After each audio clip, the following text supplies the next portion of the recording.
శ్రీమాత్రే నమః. సౌందర్యలహరి 14వ శ్లోకము. ఈ శ్లోకంలో షట్చక్రాల కిరణాల గురించి శంకరుల వారు వివరించడం జరిగింది. క్షితౌ షట్పంచాశద్విషమధిక పంచాశదుదకే హుతాసే ద్వాషష్టిశ్చతురధిక పంచాశదనిలే दिवि द्विषट्त्रिंशन्मनसि च चतुष्षष्टिरिति ये మయూఖాస్తేషామప్యుపరి తవ పాదాంబుజయుగం.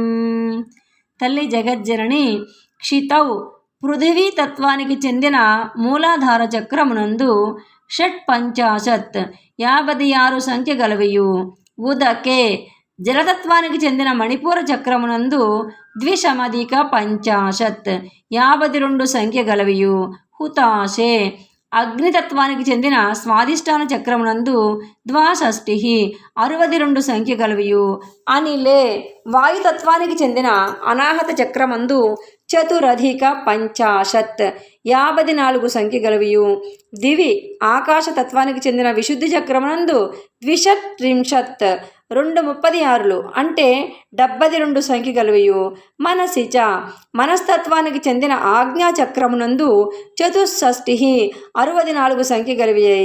ఇది ఈ విధంగా మయూఖాస్తేషామా వీటన్నిటికీ కూడా ఉపరి పై భాగమున తవ నీ యొక్క పాదాంబుజయుగం చరణ కమలాల జంట వర్తిస్తోంది.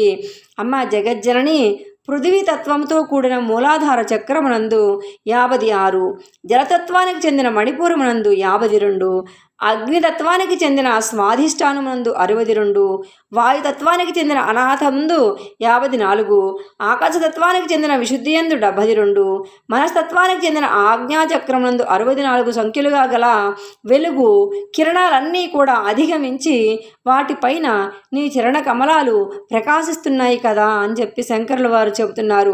మానవ శరీరంలోని షట్ చక్రాలకు సంబంధించిన విషయాలన్నీ ఈ శ్లోకంలో ప్రస్తావిస్తున్నారు శంకరుల వారు.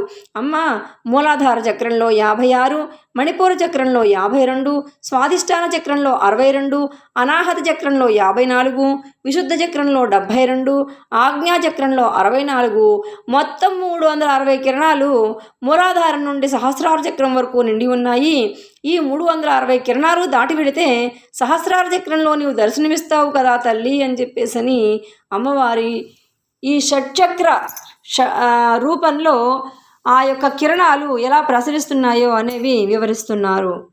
సకల వ్యాధుల నుండి రక్షణ కోసం ఈ 14వ శ్లోకాన్ని ప్రతినిత్యం కూడా పారాయణ చేసుకొని అమ్మవారికి పాయసాన్ని నివేదన చేసినట్లయితే కనుక ఎటువంటి వ్యాధుల బారిని పడకుండా, ఎవరికైనా దీర్ఘ వ్యాధులు ఉన్నా కానీ త్వరగా ఉపశాంతి పొందడానికి కూడా ఈ యొక్క 14వ శ్లోకం ఎంతో మహత్తరమైనది.